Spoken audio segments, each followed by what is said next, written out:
আচ্ছা, বুক টাউন বা বইয়ের শহর এই কথাগুলো তো আমরা অনেকেই শুনেছি, তাই না? কিন্তু যদি বলি এমন একটা জাদুকরী গ্রামের কথা যার পুরো অস্তিত্বটাই টিকে আছে বইকে ঘিরে, হ্যাঁ, চলুন আজ ডুব দেয়া যাক স্পেনের ঠিক এমনই এক অসাধারণ গ্রামের গল্পে।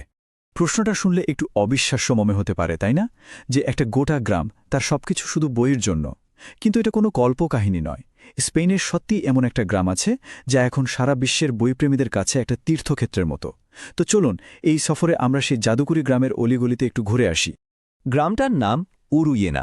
স্পেনের বুকে একটা প্রাচীন দেয়ালের আড়ালে যেন লুকিয়ে আছে মধ্যযুগের একটা টুকরো। চারিদিকে তাকালে দেখবেন মাইলের পর মাইল খোলা মাঠ, তার মধ্যে দিয়ে চলে গেছে রাস্তা, আর গ্রামের এক কোনায় যেন ইতিহাসের সাক্ষী হয়ে দাঁড়িয়ে আছে একটা পুরনো প্রাসাদ। পুরো দৃশ্যটা দেখলে মনে হবে যেন রূপকথার বইয়ের পাতা থেকে উঠে এসেছে। তো এই যে এত সুন্দর একটা গ্রাম, এর জনসংখ্যা শুনলে কিন্তু আরও অবাক হতে হয়। এখানে থাকেন মাত্র ১০০-১ মানুষ। ভাবা যায় কি নিবিড়, কি শান্ত একটা ছোট্ট সম্প্রদায়। কিন্তু আসল চমকটা কিন্তু এখনও বাকি আছে। হ্যাঁ, যা দেখছেন একদম তাই। ওই ২০০ জন মানুষের গ্রামে বইয়ের দোকান আছে ১২টা। অবিশ্বাস্য লাগছে না শুনতে? চলুন পরের স্লাইডে গিয়ে এর আসল মানেটা বোঝার চেষ্টা করি। হিসেবটা তাহলে কি দাঁড়ালো? মানে গ্রামে প্রতি ১৬ জন মানুষের জন্য একটা আস্ত বইয়ের দোকান। এই একটা তথ্যই তো সব বলে দেয়, তাই না? এটা চোখে আঙুল দিয়ে দেখিয়ে দেয় যে বই এখানকার মানুষের জীবনে ঠিক কতটা জুড়ে আছে। এটা শুধু তাদের ব্যবসা নয়, এটা তাদের পরিচয়। কিন্তু প্রশ্ন হলো, এই ছোট্ট গ্রামটা এমন একটা অসাধারণ পরিচিতি পেল কিভাবে? এর পেছনেও কিন্তু একটা দারুণ গল্প আছে। ব্যাপারটা রাতারাতি হয়নি। এর পেছনে ছিল গ্রামের মানুষদের একসঙ্গে নেয়া একটা যুগান্তকারী সিদ্ধান্ত। সালটা ছিল ২০০৭।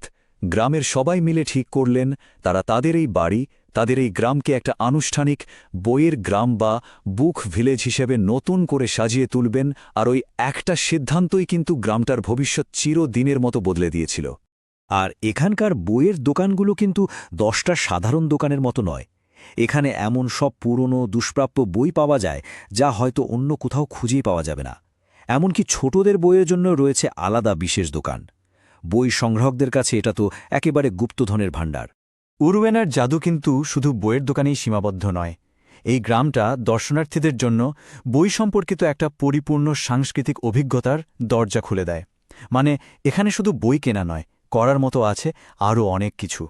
যেমন ধরুন, প্রাচীন হস্তলিপি বা ক্যালিগ্রাফি শেখার জন্য এখানে একটা আস্ত প্রতিষ্ঠান আছে, যেখানে পুরনো দিনের সেই অসাধারণ লেখার কৌশল শেখানো হয়। আর তার সাথে আছে একটা দুটো নয়, একেবারে ৫টা জাদুঘর। ভাবুন তো একবার, এইটুকু একটা গ্রামে বইয়ের প্রতি ভালোবাসা থেকেই জন্ম নিয়েছে ৫টা জাদুঘর। প্রত্যেকটাই যেন বই, লেখা আর গল্প বলার শিল্পকে নিয়ে এক একটা উৎসব। আর এই সব কিছুর কারণেই উরুয়েনা আজ আর শুধু স্পেনের একটা ছোট্ট গ্রাম হয়ে নেই। এটা এখন বিশ্বজুড়ে বইপ্রেমীদের জন্য একটা পবিত্র তীর্থস্থানে পরিণত হয়েছে। এর প্রভাবটা সত্যিই অসাধারণ। প্রতি বছর প্রায় ৪০,০০০ বইপ্রেমী এই গ্রামে ভিড় জমান। একবার শুধু ভাবুন, মাত্র ২০০ জন মানুষের একটা গ্রাম, আর সেখানে বছরে ৪০,০০০ পর্যটক আসছেন।